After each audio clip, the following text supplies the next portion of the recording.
आप सब लोगों को मेरा प्रणाम। इनसाइट की डेली करंट अफेयर्स में आज हम लोग 25 जून के डेली करंट अफेयर्स डिस्कस करेंगे। टॉपिक आपको ज़्यादा दिखाई दे रहे होंगे लेकिन इतने टफ नहीं है, बहुत इजी टॉपिक्स हैं और बहुत ही छोटे भी हैं और इजी भी हैं।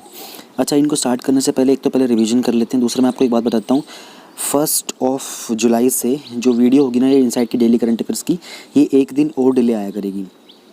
तो मैं आपको बता देता हूँ कैसे। सपोज़ जो 1 जुलाई को जो न्यूज़ अपलोड होती है वो शाम को अपलोड होती है 6-7 बजे के आसपास, तो मैं उसकी वीडियो नेक्स्ट डे आपको भेजता हूँ 2 को। लेकिन अब से क्या होगा, फर्स्ट की जो न्यूज़ होगी वो 3 को मैं भेजा करूँगा, 2 की 4 को, 3 की 5 को। और मैं ऐसा इसलिए कर रहा हूँ क्योंकि ना मैंने बहुत टाइम से नोटिस किया कि ना जैसे अगर फर्स्ट की न्यूज़ अगर आप 2 को पोस्ट कर देते हो ना तो उसके आसपास कुछ ना बड़े इंपॉर्टेंट करंट अफेयर्स आ जाते हैं। तो मैं सोच रहा हूँ कि अगर मैं एक दिन का गैप ले लिया करूँगा ना तो मैं आपको वो भी अच्छे से समझा पाया करूँगा।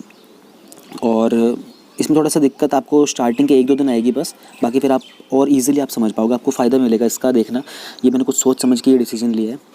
तो एक बार रिवीजन कर लेते हैं पिछले 2 दिनों की। 24 जून के करंट अफेयर्स की रिवीजन देखते हैं। पहला टॉपिक था हमारा चोलुंग सुक्पा, फिर आया था Variyam Kunnath Kunja Hameed Haji, victory day, section 309 IPC, Patanjali corona virus medicine, international comparison program और country of origin in the GM platform. सबसे पहला टॉपिक था हमारा चोलुंग सुंगपा। ये असम के जो चीफ मिनिस्टर थे उन्होंने कोलकाता के एक पॉलिटिकल कमेंटेटर को अरेस्ट करने का ऑर्डर दिया था। उन्होंने जो सुक्पा जो अहोम किंगडम के फाउंडर थे उनको एज ए चाइनीज़ इन्वेडर के नाम से कुछ एलिगेशंस लगाए थे। उनको रेफ़र किया जाता है, जो सुक्पा थे he was the architecture of bore Assam और ग्रेटर असम। वो मोलुंग से चलकर AD 1215 में चल के असम के रीजन में आए थे। मोलुंग जो है वो प्रेजेंट डे में जो म्यांमार है उसको बोलते हैं। और असम दिवस जो होता है वो दिसंबर को 2 दिसंबर को मनाया जाता है हर साल। वरियम कुन्नत कुंजा हमीद हाजी जो थे वो एक फ्रीडम फाइटर थे।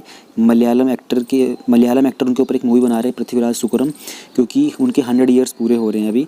तो उनकी जो बर्थ हुआ था वो 1870 में हुआ था, ठीक है। और वो केरला के मालाबार रीजन के एक बहुत ही पॉपुलर लीडर थे, पॉलिटिकल लीडर। उनके पिताजी का नाम था मोहिउद्दीन कुट्टी हाजी। उनको अंडमान की जो सेलुलर जेल थी वहाँ पर उनको अरेस्ट कर लिया गया था। तो इस तरह के इंसिडेंट्स को देखकर ही उनके अंदर एक क्रांतिकारी वाली फीलिंग आई थी। उनका जो मीडियम था अपने मैसेज को कन्वे करने का वो बेसिकली आर्ट था, आर्ट एज एन इंस्ट्रूमेंट। उन्होंने इंडियन नेशनल कांग्रेस को भी सपोर्ट किया था, खिलाफत मूवमेंट को भी सपोर्ट किया था, हिंदू मुस्लिम यूनिटी को भी बारे में वो बहुत अवेयर थे और वो चाहते थे कि हर एक फेथ को उनकी एडिक्वेट सिक्योरिटी प्रोवाइड की जानी चाहिए। 1921 के रिबेलियन के अंदर उन्होंने बहुत मेजर रोल प्ले किया था अपना ब्रिटिशर्स के अगेंस्ट में, ठीक है। और इसके अलावा जब उन्होंने अपना पैरेलल खिलाफत रजीम स्टार्ट कर लिया था मालाबार रीजन के अंदर ही, वहाँ पर वो अपनी खुद की सेपरेट पासपोर्ट वगैरह, सेपरेट करेंसी और पूरा सेपरेट टैक्सेशन सिस्टम चलाते थे। 1922 के अंदर उनके एक जो फ्रेंड थे उनियन मुसालियार, ठीक है, उन्होंने उनको थोड़ा सा काइंड ऑफ धोखा दे दिया था। इसी कारण वो और उनके सारे जितने भी कंपैट्रियट जो भी साथी थे उन सबको अरेस्ट करके ब्रिटिशर्स ने डेथ सेंटेंस दे दिया था। विक्ट्री डे की बात करते हैं तो 24 जून को रशिया ने अपना 75th विक्ट्री डे सेलिब्रेट किया था एज मिलिट्री परेड, ठीक है। ये होना तो 9 मई को था लेकिन ये पोस्टपोन हो गया था। विक्ट्री डे बताता है कि जो वर्ल्ड वॉर 2 का वो एंड हुआ था 1945 के अंदर और अलाइड फोर्सेस की जो विक्ट्री हुई थी। अलाइड फोर्सेस आपको पता होना चाहिए, ब्रिटेन, फ्रांस, सोवियत यूनियन और USA। एक्सेस पावर जो थी वो जर्मनी, इटली और जापान थी। तो 7 मई को जर्मन ट्रूप्स ने सरेंडर कर दिया था, ठीक है। और इसका यूरोपियन कंट्रीज़ को 8 मई को मनाते हैं और रशिया इसको 9 मई को मनाता है, क्योंकि वो जो डिफरेंस था ना वो टाइम का डिफरेंस था 1 आवर का। इसके बारे में इतना ही जान लेते हैं, ज़्यादा कुछ खास इसमें जानने का और होगा नहीं अभी हमारे लिए, ठीक है। रिवीजन ही कर रहे हैं ना अभी, तो हम लोग पढ़ तो हमने पहले ऑलरेडी लिया है। सेक्शन 309 आईपीसी का जो है वो उसके कंसिडरेशन में एक रिपोर्ट आई है जो इंडिया को बताया गया है कि इंडिया में हाईएस्ट सुसाइड रेट है साउथ ईस्ट एशियन रीजन के अंदर। और ये जो रिपोर्ट है ये वर्ल्ड हेल्थ ऑर्गेनाइजेशन ने दी है। इंडिया में हर 1 लाख लोगों के ऊपर 5 लोग सुसाइड करते हैं और फीमेल के मामले में हम लोग 3rd हाईएस्ट हैं। सुसाइड को डीक्रिमिनलाइज कर दिया 2017 के अंदर सेक्शन 309 जो आईपीसी का था, लेकिन उसमें थोड़ी सी कंडीशन छोड़ दी गई थी। अगर आप देखो, आप सिंपल बता देता हूँ, जो मेंटल हेल्थ केयर एक्ट आया था 2017 के अंदर, उन्होंने कहा था कि थोड़ा सा ये जो 309 का जो आईपीसी का जो स्कोप है ना उसको कम कर देते हैं। अगर आप सुसाइड के लिए अटैम्प्ट करते हो, ठीक है, और आप बच गए तो आपको क्रिमिनल ठहरा दिया जाएगा। लेकिन अगर आपकी जांच पड़ताल में पता चला कि आप स्ट्रेस में थे, आपको मेंटल हेल्थ इश्यूज़ थे, तो आपको रिहेबिलिटेशन सेंटर पहुंचाया जाएगा, आपको कोई पनिशमेंट नहीं मिलेगी। और ये सारा का सारा रोल और रिस्पॉन्सिबिलिटी जो सेक्शन 1151 और 115 क्लोज 2 के अंदर ऑलरेडी मेंशन है। इसके ऊपर बहुत सारी ऑब्जर्वेशन भी आई थी। सुप्रीम कोर्ट की ज्ञान Kaur versus state of Punjab में लॉ कमीशन की 42nd रिपोर्ट आई थी। लॉ कमीशन की 210th रिपोर्ट भी आई थी। मार्च 2011 में सुप्रीम कोर्ट ने भी कुछ रिकमेंडेशन दिया था पार्लियामेंट को। ओके, इसके बाद हमारा था पतंजलि की corona virus medicine. Patanjali Ayurveda ने एक कोरोनिल टैबलेट निकाली है स्वासरी वटी करके और अनुतेल करके भी, जो कि कोरोना वायरस के ट्रीटमेंट में बहुत ही हेल्पफुल कारगर होंगे। हेल्पफुल साबित होंगे, ठीक है, कारगर साबित होंगे, ऐसा उन्होंने दावा किया है। लेकिन आयुष मिनिस्ट्री ने उनकी जो एडवर्टाइजमेंट वगैरह था उन सबके ऊपर रोकथाम लगा दी है, क्योंकि उन्होंने इनको मैजिक रेमेडीज की कैटेगरी में कंसिडर किया अभी के लिए। तो उन्होंने कहा कि विदाउट फुल परमिशन और विदाउट प्रॉपर क्लिनिकल टेस्टिंग आप इसको ऐसे मार्केट में एडवर्टाइज नहीं कर सकते हो। तो इसमें हम लोगों ने drugs and magic remedies act 1954 के बारे में कहा था। कोई भी ऐसी मेडिसिन वगैरह जो आपको बेसिकली जो इंड्यूस करती है मिसकैरिएज, जो कि आपकी सेक्सुअल प्लेजर को इम्प्रूव और मेंटेन करने की बात करें, मेंस्ट्रुअल डिसऑर्डर्स के बारे में बात करती है, इन सब चीज़ों को इस ड्रग्स एंड क्या नाम था इस एक्ट का, मैं नाम ही भूल गया एकदम से, drugs and magic remedies act के अंदर कंसिडर किया जाता है। इसके अंदर आपको पनिशमेंट हो सकती है 6 महीने की। अगर आपने रिपीट किया, कन्विक्शन रिपीट होता है, सब्सिक्वेंट कन्विक्शन होता है, तो आपको 1 साल की सज़ा हो सकती है। ये लोगों का क्रिटिसिज्म ये है कि लॉ जो है बहुत पुराना है, इसमें जो डिजीज़ मेंशन है उसमें से 14 तो है उनका क्योर मिल चुका है, प्लस में HIV इतनी प्रोमिनेंट डिजीज़ है उसके बारे में कोई मेंशन ही नहीं है।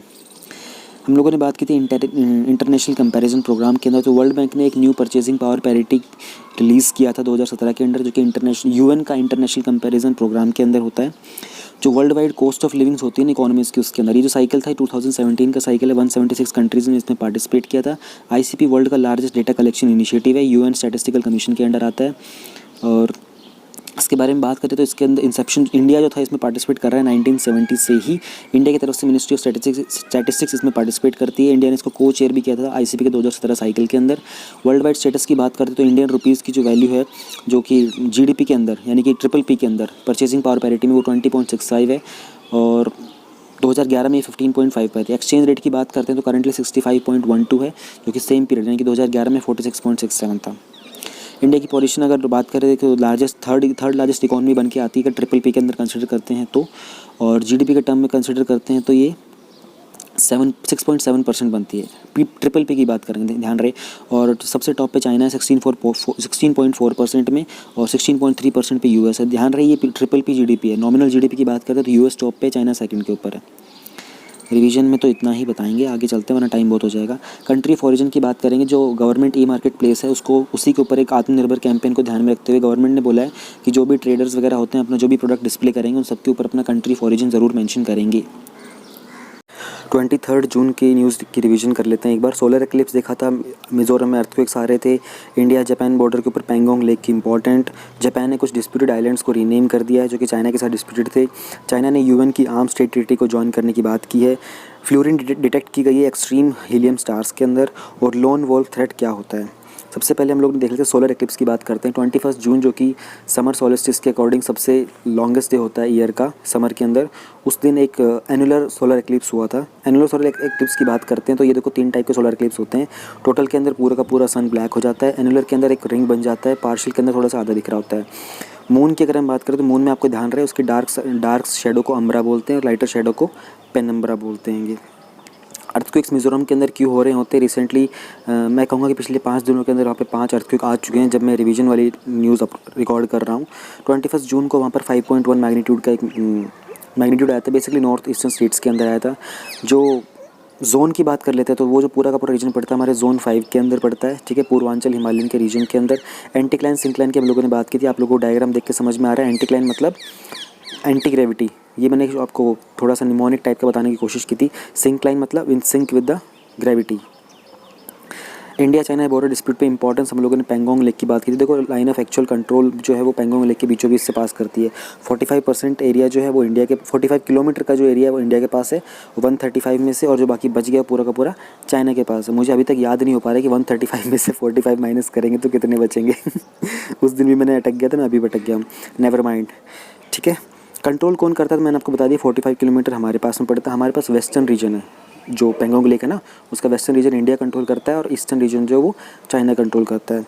तो रिसेंटली इंडिया ने वहाँ पर देखो एक जो DBO रोड वगैरह बनाई थी ना उसके कारण बहुत सारा डिस्प्यूट हुआ था।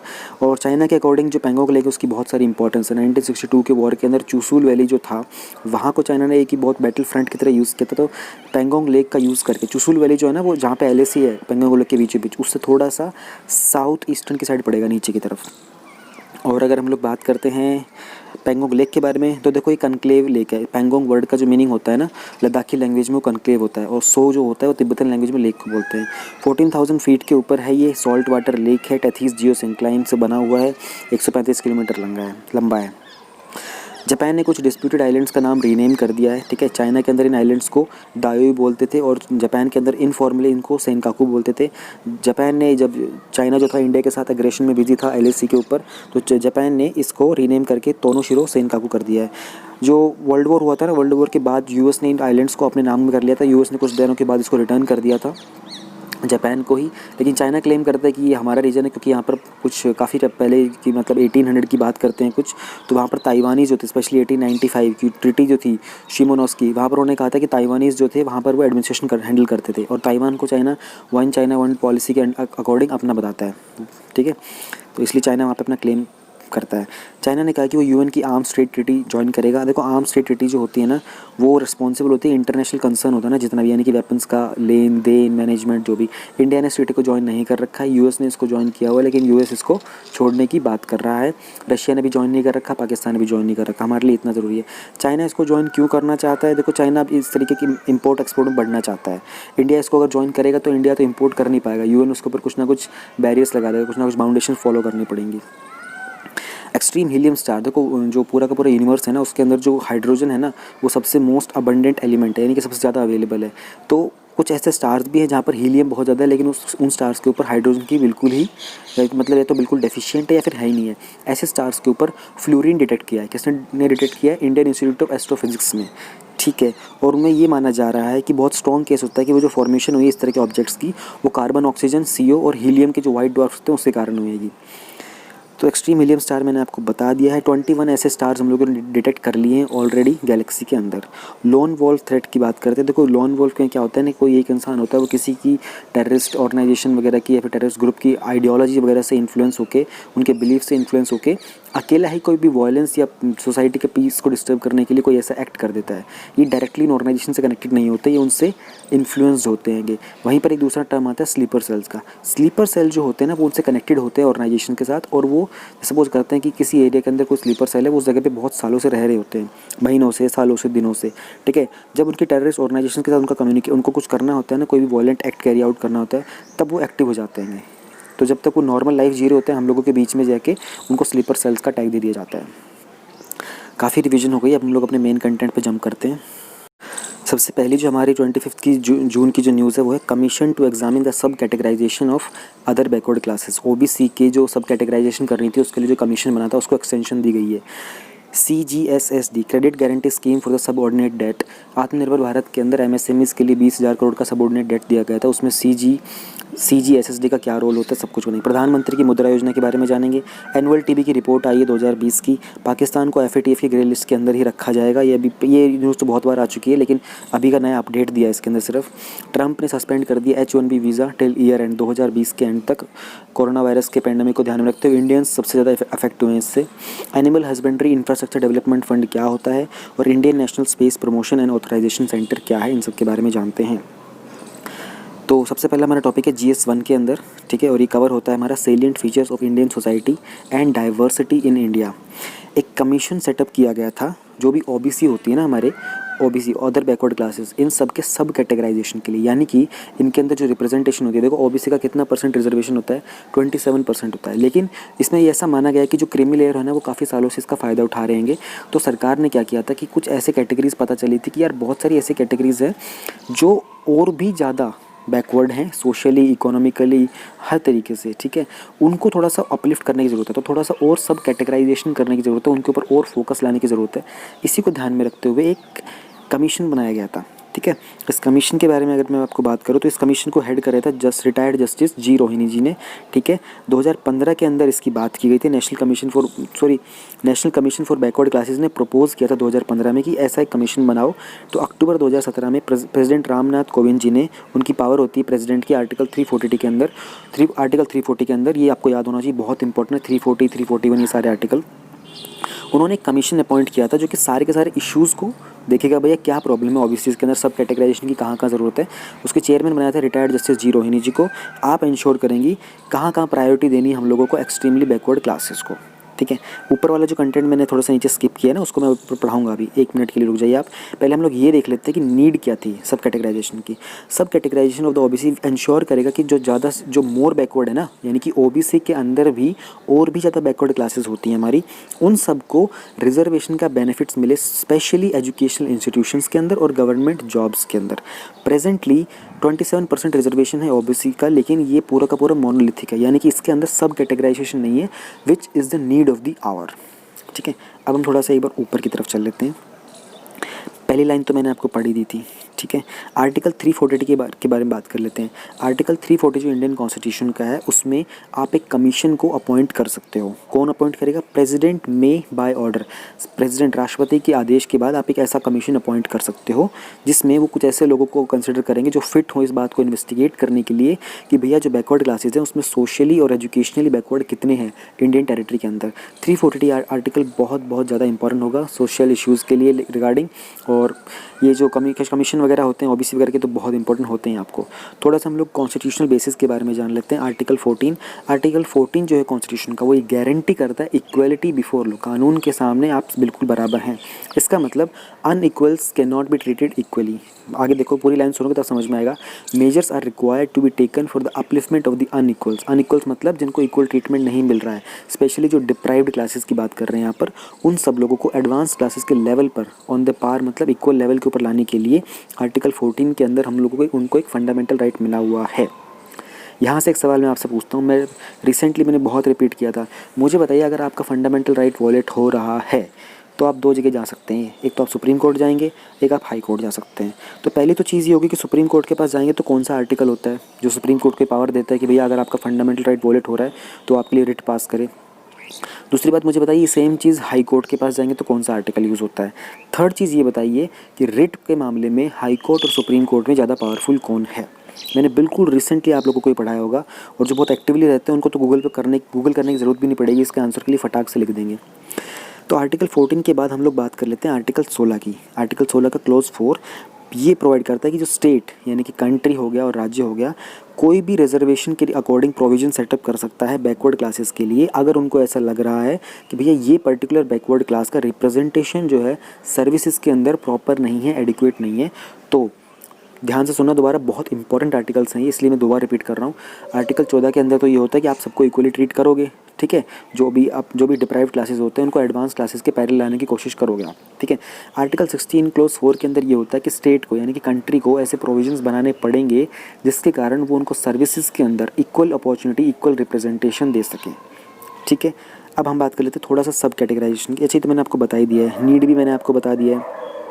एनालिसिस देख लेते हैं हम लोग। This decision speaks to the long years of failure in effectively preventing the large section of the creamy layer from taking advantage of the quota system. लंबे समय से जो क्रीमी लेयर था ओबीसी के अंदर, वो बहुत सारा फ़ायदा उठा रहा था कोटा सिस्टम का, ठीक है। उसी सबको ध्यान में रखते हुए हम लोगों ने डिसीजन लिया, क्योंकि हम लोग फेल हो रहे थे। जो सब कैटेगराइज क्लासेस अब निकल के आएंगी उन सबको एक प्रॉपर प्रोविज़न, एक प्रॉपर रिप्रेजेंटेशन देने के लिए। In effect, the Union government is now seeking to ensure a more equitable distribution of reservation benefits by further differentiating caste groups coming under backward classes on the basis of their levels of social and economic backwardness।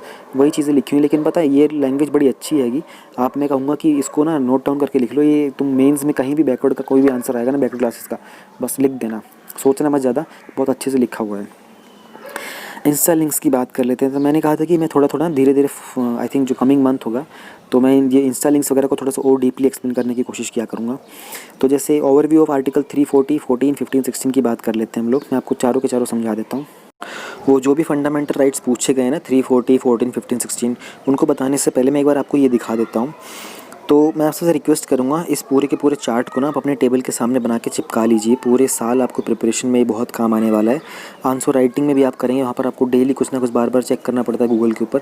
तो वो चीज़ें ना जो बहुत common सी हैंगी, जो आपको मतलब ऑन फिंगर टिप्स होनी चाहिए, उनको आप ऐसे सामने टेबल के लगा लिया करो। जैसे ये बहुत इंपॉर्टेंट है, आपको कॉन्स्टिट्यूशन के 3 पार्ट्स के बारे में ना ये बेसिक इन्फॉर्मेशन होनी ही होनी चाहिए, ठीक है। पार्ट 3, पार्ट 4 और पार्ट 4 पार्ट 4A के बारे में। पार्ट 3 में हमारे फंडामेंटल राइट्स हैं, पार्ट 4 में हमारे डायरेक्टिव प्रिंसिपल्स हैं और पार्ट 4A के अंदर हमारे फंडामेंटल ड्यूटीज़ होंगे। ठीक है, तो ये वाला जो सेक्शन है नीचे का पूरा ये पूरा का पूरा फंडामेंटल राइट्स के बारे में है। इसमें डायरेक्टिव प्रिंसिपल्स और फंडामेंटल ड्यूटीज़ के बारे में अभी बात नहीं की गई है। फंडामेंटल राइट्स के बारे में अगर हम बात करते हैं तो ये मैग्ना कार्टा ऑफ इंडिया भी बोलते हैं इनको। पार्ट 3 के अंदर आते हैं आर्टिकल 12 से आर्टिकल 35 के बीच तक। बोरो किया था हम लोगों ने यूएस से और फ्रांस से। जनरली आप लोग सिर्फ यूएस से का नाम सुनते हो, लेकिन पता होना चाहिए फ्रांस से भी हम लोगों ने कुछ बोरो किया है।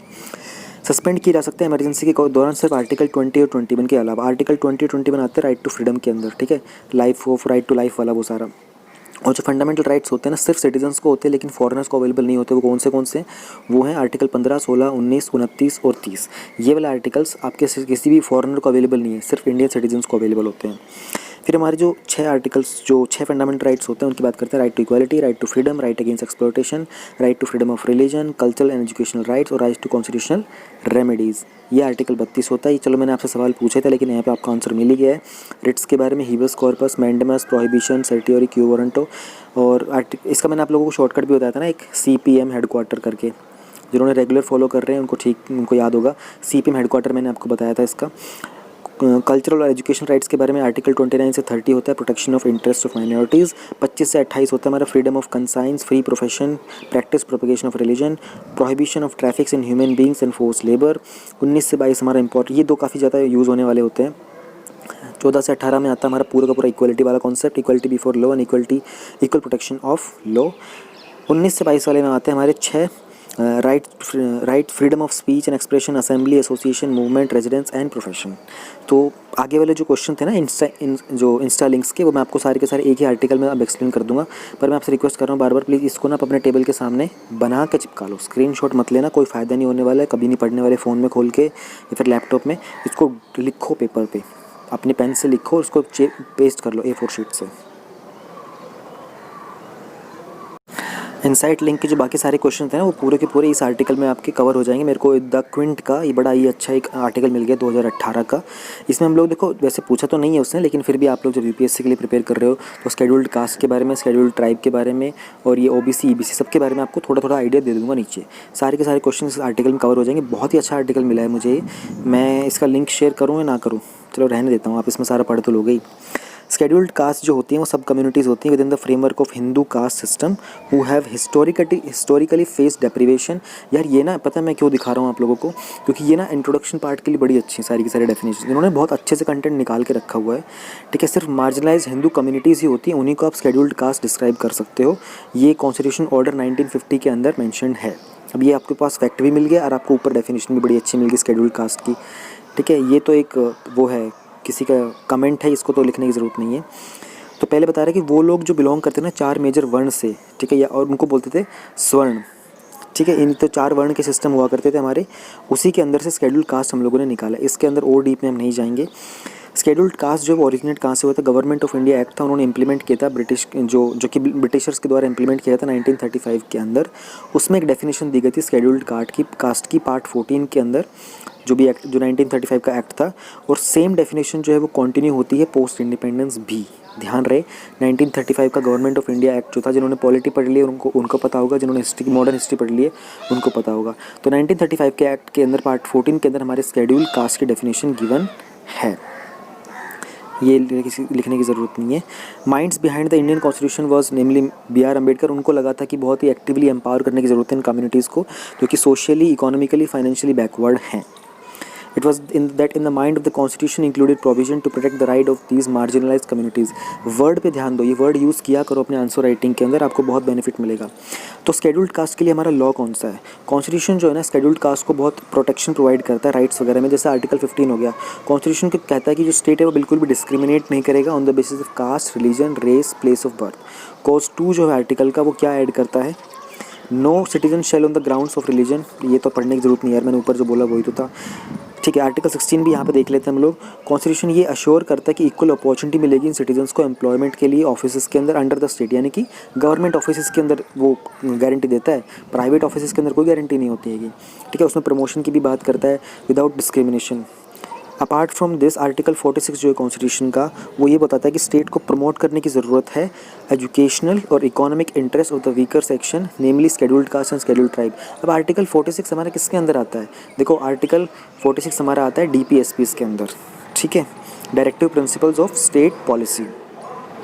इसी के साथ में मैं आप लोगों को आर्टिकल 243D भी दिखा देता हूँ। देखो यार, बैकवर्ड और OBC शेड्यूल्ड कास्ट के बारे में सारे आर्टिकल्स ना प्लीज़ इनके नोट बना लो, ये काम आते हैं सारे के सारे। एक ही बारी में इस टॉपिक को ख़त्म कर दो, लिख लो कहीं पे कि आपको पढ़ना पड़ेगा। आर्टिकल 243 जो है उसमें रिजर्वेशन की बात की गई शेड्यूल्ड कास्ट के, शेड्यूल्ड ट्राइब की पंचायत के अंदर, ठीक है, ध्यान रहेगा। आर्टिकल 243D के अंदर बात की गई है कि प्रोपोर्शन जो होगा ना रिजर्वेशन ऑफ सीट्स का म्यूनसिपैलिटीज़ का, 243D में किस में बात कर रहा है? पंचायत में। इसमें किस में बात कर रहे हैं? म्यूनसिपैलिटीज़ के अंदर। तो प्लीज़ ये ध्यान रखना। आर्टिकल 330 के जो प्रॉमिस किया गया, रिजर्वेशन होगा शेड्यूल्ड कास्ट शेड्यूल्ड ट्राइब का लोकसभा के अंदर, ठीक है, जो भी इनका पॉपुलेशन होगा ना उसी के प्रोपोर्शन के अंदर होता है ये। आर्टिकल 335 ये इंश्योर करता है claims of members of SC and ST community while ensuring the efficiency of the administration shall be taken into consideration while making appointment to services post in connection with the state, ठीक है, representation की बात कर रहा है ये। Article 338 क्या करेगा? नेशनल कमीशन एस्टेब्लिश करना पड़ेगा आपको शेड्यूल्ड कास्ट के लिए, ठीक है।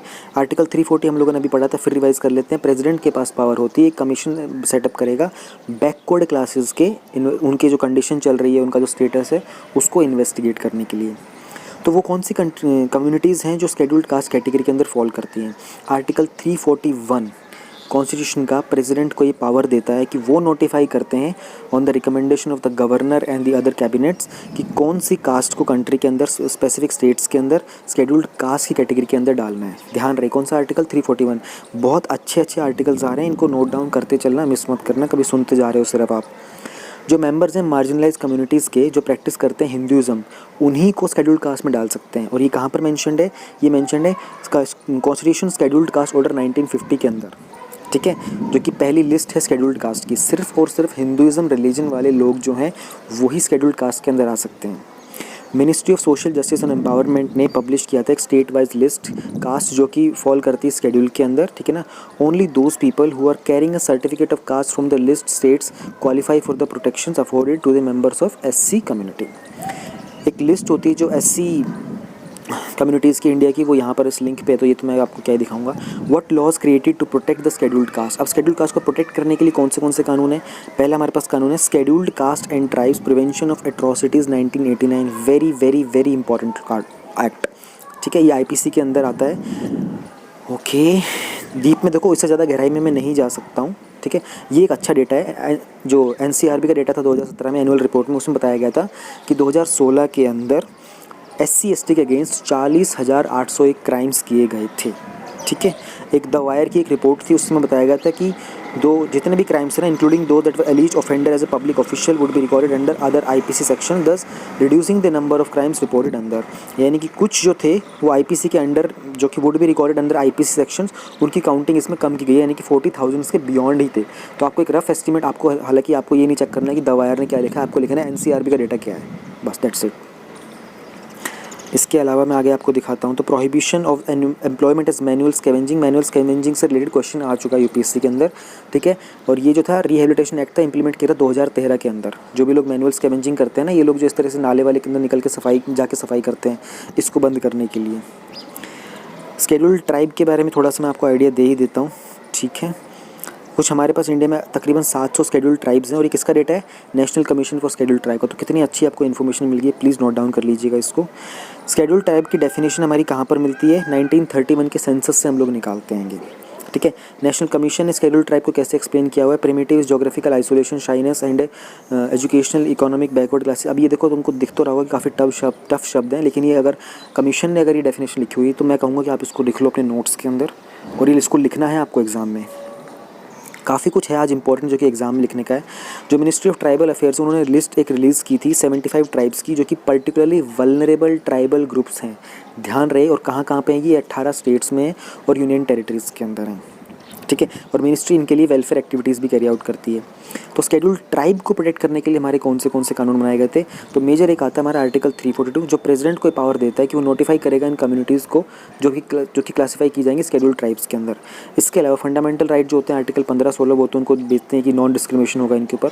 आर्टिकल 46 फिर से वही गवर्नमेंट को डायरेक्ट करता है कि इनका वेलफेयर और प्रमोशन के लिए सरकार को स्टेप्स लेने चाहिए। इसके अलावा 243D, 243T, 330, 320 हमने ऊपर बात की थी कि प्रोपोर्शन सीट्स वगैरह रिजर्व करेंगे। कहाँ कहाँ पर रिजर्व करेंगे? पंचायत में D से, ठीक है, T से म्यूनसिपैलिटीज़ में, 330 से स्टेट लेजिस्लेटिव असेंबली में, 332 से लोकसभा के अंदर। अब शेड्यूल्ड ट्राइब के कमीशन सेटअप करने की बात कहाँ आती है? वो आती है आर्टिकल 338A के अंदर, ठीक है। आर्टिकल 164 क्या प्रोवाइड करता है कि अपॉइंटमेंट होगा एक मिनिस्टर का जो कि इंचार्ज होगा ट्राइबल वेलफेयर का। कहाँ कहाँ पर? ये स्पेसिफिक लॉ है, देखो, छत्तीसगढ़, झारखंड, मध्य प्रदेश और उड़ीसा, ठीक है। और वो क्यों करेगा? क्योंकि ये वो एरियाज़ है जहाँ पर सबसे ज़्यादा शेड्यूल्ड ट्राइब्स मिलते हैं हमारे। फिफ्थ शेड्यूल की जब बात करते हैं तो कॉन्स्टिट्यूशन ये प्रोविजन सेटअप करेगा शेड्यूल्ड एरियाज़ के लिए, जहाँ पर वो एडवाइजरी काउंसिल के सेटअप करेगा। रिसेंटली मैंने इनसाइट की ही न्यूज़ में मंथली के अंदर आप लोगों को एडवाइजरी काउंसिल के बारे में बात की थी। आई थिंक असम की बात की थी शायद, या मैंने असम की बात की थी शायद, मुझे वो स्टेट याद नहीं आ रहा है। तो फिफ्थ शेड्यूल के अंदर हम लोग एक एडवाइजरी काउंसिल सेटअप करते हैं। एडवाइजरी काउंसिल जो होता है ना पूरा का पूरा गवर्नर के अंदर होता है, ठीक है। तो इसको थोड़ी सी ऑटोनॉमी ज़्यादा होती है, इसके बारे में ज़रूर पढ़िएगा, ये न्यूज़ में भी था अभी रिसेंटली। सिक्स शेड्यूल की बात करते हैं कॉन्स्टिट्यूशन के अंदर, वो प्रोविजन देता है एडमिनिस्टर करने के लिए ट्राइबल एरियाज़ कहाँ पर? असम, मेघालय, त्रिपुरा, मिजोरम। तो आपको दो आर्टिकल मिल गए, एक तो शेड्यूल मिल गया, ठीक है, एक आपको आर्टिकल मिल गया था जो स्पेशल प्रोविजंस प्रोवाइड करते हैं। इसी के साथ हम बात करते हैं scheduled tribe and other tribal traditional forest dwellers के बारे में। रिकॉग्निशन ऑफ फॉरेस्ट एक्ट 2006 ये इंप्लीमेंट किया गया था कि जो भी इंडिविजुअल और कम्युनिटी के राइट्स होंगे इनके ट्राइबल एरिया से, उन सबको प्रोटेक्ट किया जाएगा।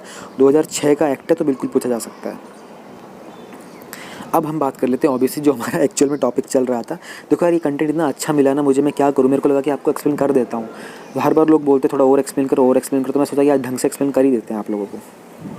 ओबीसी की जब बात करते हैं तो सबसे पहले हम बात करते हैं आर्टिकल 340 की।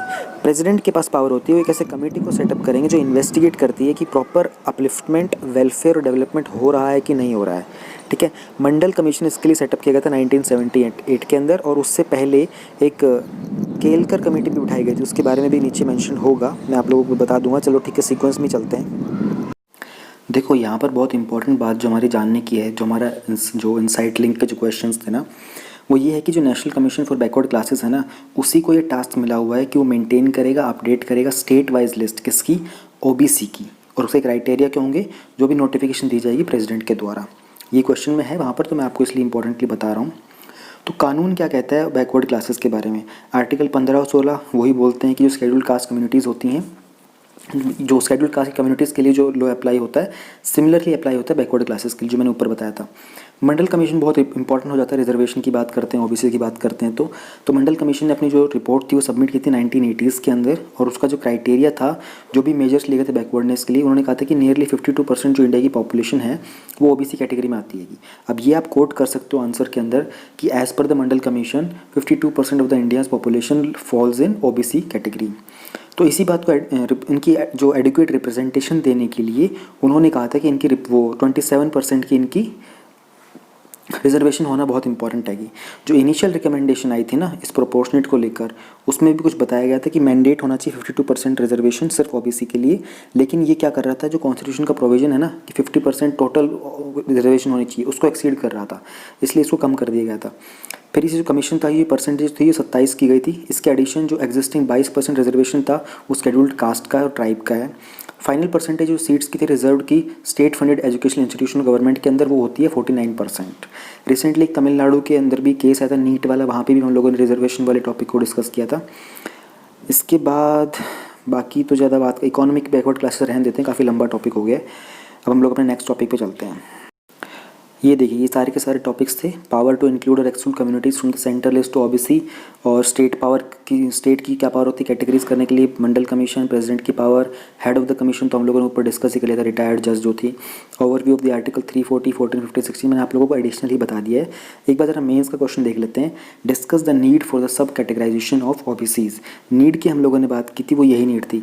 सब कैटेगराइजेशन इनकी ज़रूरत इसलिए क्योंकि कुछ सेक्शन जो है ओबीसी के विद इन उनका एडिक्वेट रिप्रेजेंटेशन नहीं हो रहा है। अब इसको आपको एक्सटेंड करके लिखना है। एक्सटेंड में आपको यही सारे बताने पड़ेंगे, मंडल कमीशन ने क्या कहा था, केलकर कमेटी ने क्या कहा था, कौन से आर्टिकल में क्या रिप्रेजेंटेशन की बात की गई है, और एनालिसिस के बारे में, यही सब आपको लिखना होगा। GS paper 2 Topics covered under welfare schemes for the vulnerable section of the population by center and state, and the performance of these schemes, mechanisms, laws, institutions and bodies constituted for the protection and betterment of these vulnerable sections. ठीक है. Credit guarantee scheme for the subordinate debt launched. Atmanirbhar Bharat campaign के अंदर, अभियान के अंदर बहुत सारी schemes आएंगी. एमएसएमईज़ के रिगार्डिंग भी एक स्कीम आई थी वहाँ पर. उन्होंने देखो ये जो स्कीम है ना, स्पेशली जो CGSSD स्कीम है, इसको बहुत ध्यान से सुनना. उन्होंने ये कहा है जो भी डिस्ट्रेस्ड एसेट्स हैं ना, डिस्ट्रेस का मतलब होता है जो भी एमएसएमईज़ जिन्होंने लोन लिया था बैंक से लेकिन अभी वो ढंग से परफॉर्म नहीं कर रहे हैं, तो देयर इज़ अ फियर कि वो आगे नॉन परफॉर्मिंग एसेट बन सकते हैं, उनकी बैंकरप्सी हो सकती है, वो लोन रिटर्न ना कर पाएँ. उनके लिए एक सबऑर्डिनेट डेट देने की बात की गई है. कितने करोड़ का डेट देने की बात की गई है? 20,000 करोड़ की. गारंटी कवर जो इसके अंदर होगा वो सिर्फ 4,000 करोड़ का है. पूरा क्या सिस्टम है मैं आपको समझाता हूँ. देखो, एमएसएमई होता है, ठीक है. एमएसएमई जाता है बैंक के पास लोन लेने के लिए, ठीक है. तो दो तरह के लोन होते हैं. एक होता है हमारा एंड से नॉर्मल लोन, दूसरा होता है सबऑर्डिनेट लोन, ठीक है. नॉर्मल जो लोन होता है ना, उसकी सबसे हाईएस्ट प्रायोरिटी होती है. उसके बाद जो दूसरा लोन होता है वो होता है सबऑर्डिनेट लोन, इसकी प्रायोरिटी सेकंड होती है. यानी कि अगर आपको ये एमएसएमई जो है ये डिस्ट्रेस हो जाती है, नॉन परफॉर्मिंग एसेट बन जाती है ना, तो उसके बाद अगर आपको फिर से इनको ज़रूरत पड़ती है तो गवर्नमेंट ने एमएसएमईज़ को रिवाइव करने के लिए, क्योंकि इनका इकोनॉमी के अंदर बहुत मेजर शेयर होता है जीडीपी के अंदर, इन सबको रिवाइव करने के लिए बात की है कि ठीक है भैया, आपको इवन अगर आप डिस्ट्रेस्ड हो, इवन आप अगर नॉन परफॉर्मिंग एसेट हो, आपको एक सबऑर्डिनेट डेट दिया जाएगा. यानी कि अभी भी आप कर्जा ले सकते हो बैंक से. इस तरीके की जो स्कीम है ना, ये अभी तक किसी भी दूसरे कंट्री में देखी नहीं गई है कि आप ऑलरेडी जो नॉन परफॉर्मिंग एनपीए डिक्लेयर हो चुके हैं, जो डिस्ट्रेस्ड हैं, उनको भी आप लोन दे के रिवाइव करने की बात कर रहे हो. सो इसलिए ये जो स्कीम है अपने आप में इंपॉर्टेंस लेके आती है एग्जाम के लिए बहुत ज़्यादा.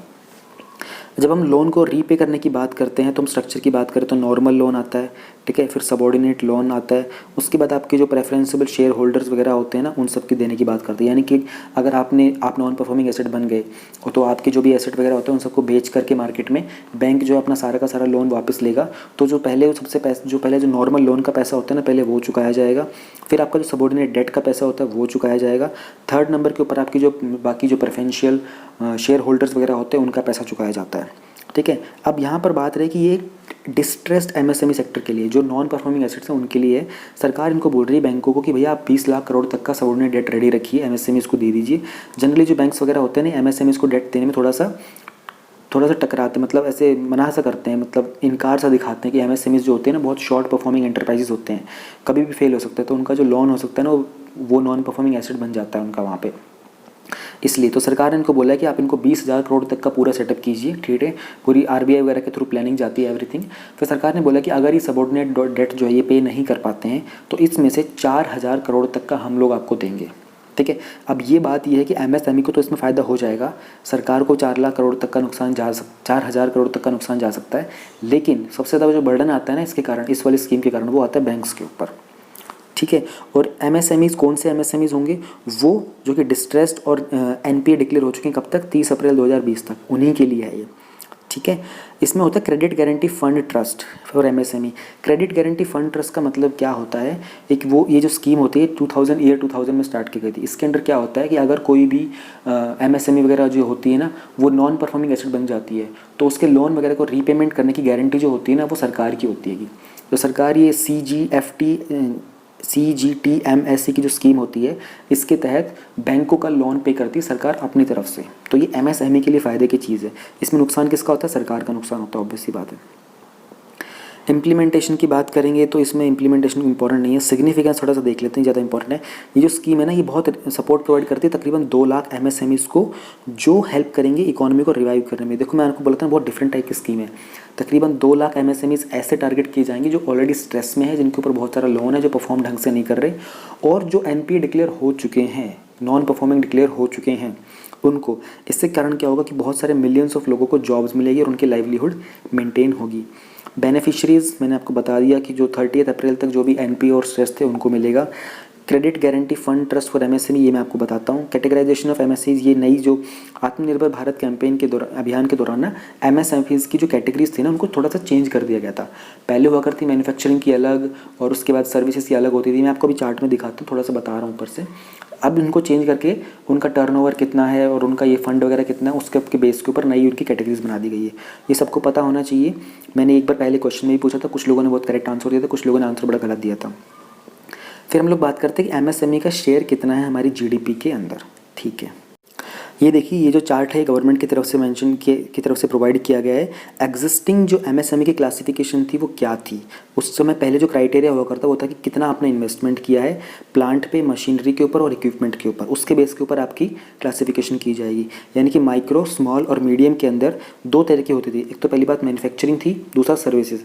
अगर आपका जो इन्वेस्टमेंट है 25 लाख से कम है तो माइक्रो के अंदर आप मैन्युफैक्चरिंग में आ जाओगे। ठीक है, और माइक्रो के अंदर आपका इन्वेस्टमेंट 10 लाख से कम है तो आप सर्विस एंटरप्राइज के अंदर थे। ठीक है, सेम चीज़ स्मॉल के लिए थी, 5 करोड़ से कम इन्वेस्टमेंट मैन्युफैक्चरिंग में, 2 करोड़ से कम का इन्वेस्टमेंट सर्विस एंटरप्राइज में, 10 करोड़ से कम का इन्वेस्टमेंट मैन्युफैक्चरिंग में, 5 करोड़ से कम का इन्वेस्टमेंट सर्विसेज के अंदर। अच्छा, ये कैटेगराइजेशन करने की ज़रूरत क्या है? कैटेगराइजेशन करने की ज़रूरत पड़ती है जहाँ से आप क्रेडिट लेने जाते हो और लोन जब लेने जाते हो उसमें आपको आपकी कैटेगरी के अकॉर्डिंग ही आपको कुछ ना कुछ बेनिफिट पॉइंट्स मिलते हैं। जितना कम लोन लेना होगा उसकी टाइमिंग, उसकी इंटरेस्ट रेट, इन सब के ऊपर अलग अलग चीज़ें होती थी। वो हम इतना डिटेल में जाने की ज़रूरत नहीं, अनटिल और अनलेस आप इकोनॉमी एज ए सब ऐसे ऑप्शनल सब्जेक्ट लेके चल रहे हो। हम लोगों को बिल्कुल भी वहाँ जाने की ज़रूरत नहीं। हमको सर, मैं आपको sir just for the knowledge बता रहा हूँ। अभी जो रिवाइज़ किया है इन्होंने, रिवाइज़ में क्या बताया है? रिवाइज़ में जो क्राइटेरिया सेटअप किया वो किया इन्वेस्टमेंट प्लस में आपका एनुअल टर्नओवर भी देखा जाएगा। और जो मैन्युफैक्चरिंग और सर्विसेज की दो कैटेगरीज थी उसको दोनों को मर्ज करके एक बना दिया गया है। मैन्युफैक्चरिंग और सर्विसेज अब एक में आ गया है। तो माइक्रो में किसको डिक्लेयर करेंगे? जिसका इन्वेस्टमेंट जो है वो 1 करोड़ से ज़्यादा है और जो उसका इन्वेस्टमेंट 1 करोड़ से कम है और जो टर्नओवर है वो 5 करोड़ से कम है, वो हो जाएगा हमारा माइक्रो के अंदर। स्मॉल में आएगा जिसका इन्वेस्टमेंट 10 करोड़ से कम है और 1 करोड़ से ऊपर है, यानी कि इसके बीच में फॉल करता है, और जिसका टर्नओवर जो है वो 5 करोड़ से 50 करोड़ का, वो आ जाएगा स्मॉल के अंदर।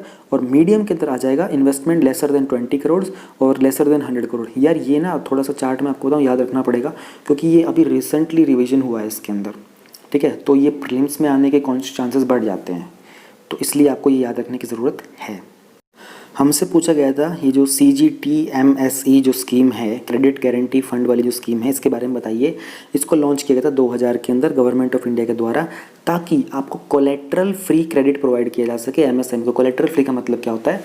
कोलेट्रल मतलब क्या होता है? गिरवी। आप जो लोन लोगे आपको उस पर कोलेट्रल रखने की ज़रूरत नहीं है। ये जो गारंटी होगी ये गवर्नमेंट की गारंटी होती है। अगर आप लोन पे नहीं कर पाए तो कौन पे करता है उस फंड में से? गवर्नमेंट पे करती है। इसके अंदर जो रेशियो होता था वो गवर्नमेंट ऑफ इंडिया और सिडबी का होता था 4:1, यानी कि मान लो अगर 500 रुपये लोन रिटर्न करने की बात थी तो 400 रुपये उसमें से गवर्नमेंट ऑफ इंडिया करेगी, सेंट्रल गवर्नमेंट फाइनेंस मिनिस्ट्री, और जो 100 रुपये होंगे वो करेगा हमारा SIDBI. Ministry of MSME, government of India और सिडबी ने इस्टेब्लिश किया था इसको, ट्रस्ट को, जिसका नाम दिया गया था credit guarantee fund trust for micro and small enterprises, CGS को इम्प्लीमेंट करने के लिए। Discussion on increasing the reach of CG at MSE in the meeting, government has set a target. ये तो उस टाइम का अपडेट था, इसकी कोई करने की ज़रूरत नहीं है। हम बात कर रहे थे कि इसका ये MSME सेक्टर का हमारे इसमें GDP वगैरह में कितना वो होता है इम्प्लीमेंटेशन। तो एक ये फिगर मैं आपको कुछ देना चाहता हूँ, ये ऑफिशियल डेटा है PIB की वेबसाइट से मैं आपको दिखा रहा हूँ, इसको ज़रा आप प्लीज़ कर लीजिएगा। एक मैं दूसरे पेज का भी आपको दिखा देता हूँ, रिसेंट जो आया था। MSME जो है वो 29.7% कंट्रीब्यूट करता है इंडिया की GDP के अंदर। ये जो डेटा है ये 2019 के आसपास का डेटा है, बिजनेस स्टैंडर्ड की वेबसाइट है ये। ठीक है, प्लस में इंपॉर्टेंट ये है जानना कि आप ये लिख लो, इंडियन एक्सपोर्ट के अंदर ये 49.6 करता है। Very very very crucial and very beautiful data, just make this thing very highlighted in your answer sheet. MSME 29.7% हमारे GDP में कंट्रीब्यूट करता है, प्लस इंडिया के एक्सपोर्ट में 49.6, अप्रॉक्स 50% इनसे आता है। इसी के साथ मैं आपसे एक सवाल पूछता हूँ यहाँ पर कि इंडिया में एग्रीकल्चर और सर्विसेज जो हैं वो कितना कंट्रीब्यूट करते हैं हमारे GDP के अंदर? बहुत कॉमन सा सवाल है, देखता हूँ आप लोगों में से कितने लोग उसका जवाब दे पाते हैं। मेंस का जो क्वेश्चन इसमें बना है वो है कि discuss the significance of this scheme. तो सिग्निफिकेंस के अंदर तो उन्होंने कहा था कि सपोर्ट जो है वो 2 लाख MSMEs को प्रोवाइड किया जाएगा ताकि इकोनॉमी को रिवाइव करने में हेल्प मिले।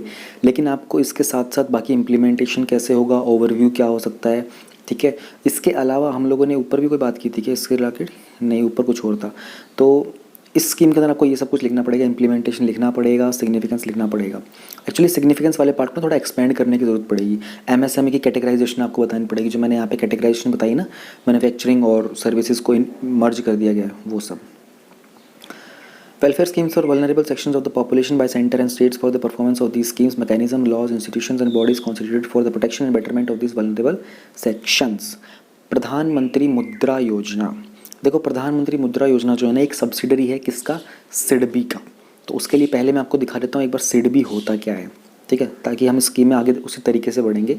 सिडबी एक डेवलपमेंटल फाइनेंशियल इंस्टीट्यूशन है इंडिया में, हेडक्वार्टर इसके लखनऊ में है, ठीक है। इसका पर्पस क्या है, रीफाइनेंस फैसिलिटीज़ प्रोवाइड करेगा, short term lending to the industries and service, serve as the prime principal financial institution. अब रीफाइनेंस फैसिलिटीज़ का मतलब क्या होता है, रीफाइनेंस फैसिलिटी का मतलब होता है कि ये डायरेक्ट लोन नहीं देता है।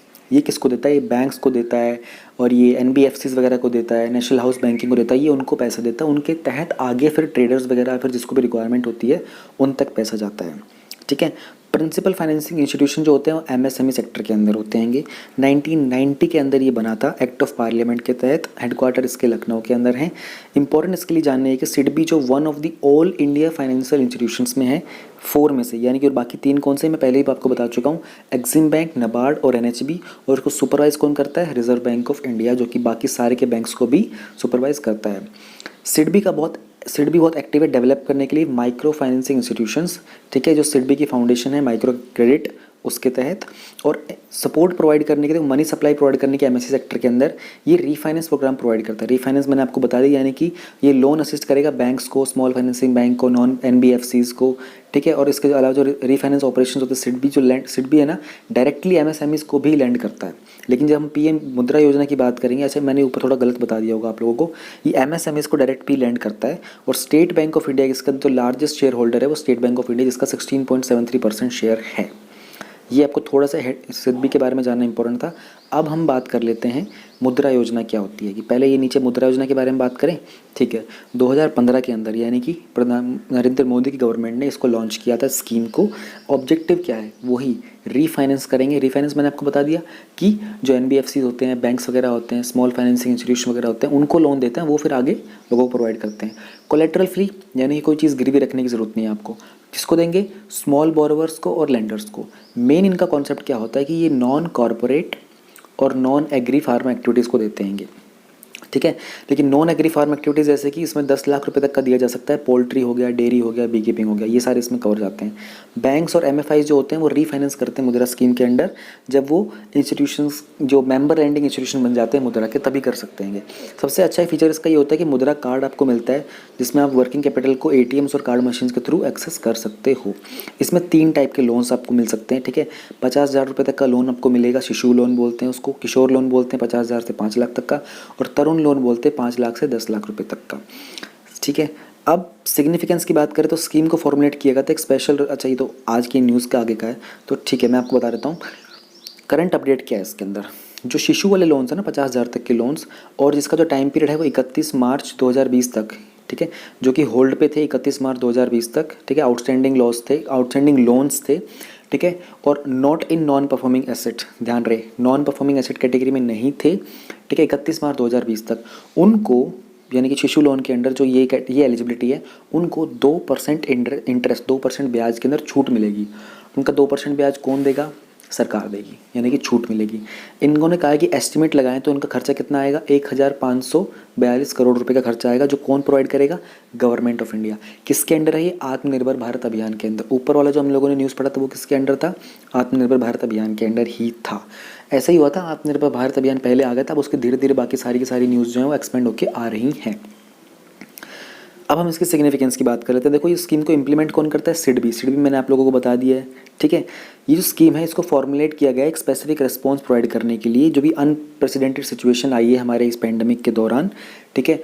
जो भी इनको फाइनेंशियल स्ट्रेस हो रहा है इन माइक्रो यूनिट्स वगैरह को, उन सबको बोरोवर्स को थोड़ा सा सपोर्ट मिल जाएगा, फाइनेंशियल सपोर्ट मिल जाएगा, और उनको इंटरेस्ट के अंदर थोड़ा सा छूट मिल जाती है, तो ठीक है। It will incentivise people who will make regular payments of loans. चलो इसके बारे में क्या बात करेंगे। अब प्रीलिम्स लिंक्स के क्वेश्चन बात कर लेते हैं। कवरेज क्या है मुद्रा स्कीम की हम लोगों ने बात कर ली। एलिजिबिलिटी कितने की है, टोटल 1500 कुछ 42 करोड़ रुपए जाएंगे, ठीक है, और कितना इंटरेस्ट पड़ेगा।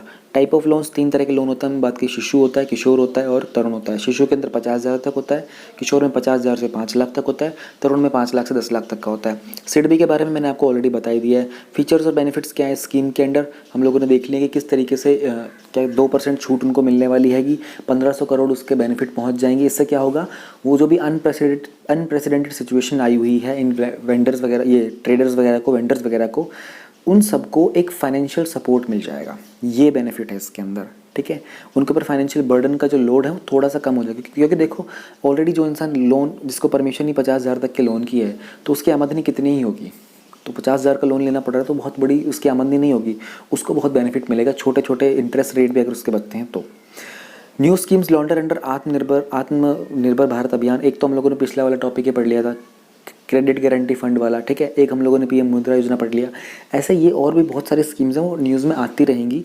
उसके बारे में अगर मैं आपको लिस्ट, देखो अभी लिस्ट खोलूँगा तो इतनी सारी लिस्ट है कि एक्सप्लेन करूँगा तो तकरीबन 2 घंटे लगेंगे। नाम भी बताने का कोई पॉइंट नहीं, क्योंकि अभी ना ये आगे न्यूज़ में आएंगी, पूरे मंथली के अंदर अगले मंथ तक भी आती रहेंगी। Discuss the significance of PMUY। देखो PMUY जो है प्रधानमंत्री उज्ज्वला योजना है। उज्ज्वला योजना के तहत क्या हुआ है, 2016 में लॉन्च की गई थी। अब पूरा तो मैं आपको नहीं बताऊंगा क्योंकि मेंस का हम एक्सप्लेन नहीं करेंगे, आइडिया दूंगा मैं आपको।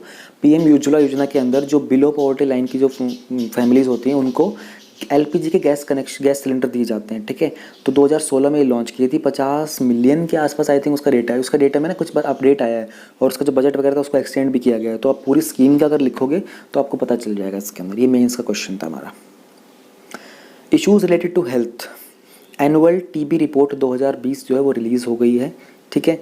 एनुअल TB रिपोर्ट को किसने प्रिपेयर किया है, पब्लिश किया है, सेंट्रल TB डिवीजन ने, जो कि ministry of health and family welfare government of India के अंदर आता है। सेंट्रल TB डिवीजन क्या होता है, जो भी हमारे ये नेशनल हेल्थ मिशन के अंदर जो भी कुछ होता है ना, इन सब की अलॉटमेंट करना, सारा मैनेजमेंट जो होता है ना नेशनल हेल्थ मिशन के अंदर ये सब करता है।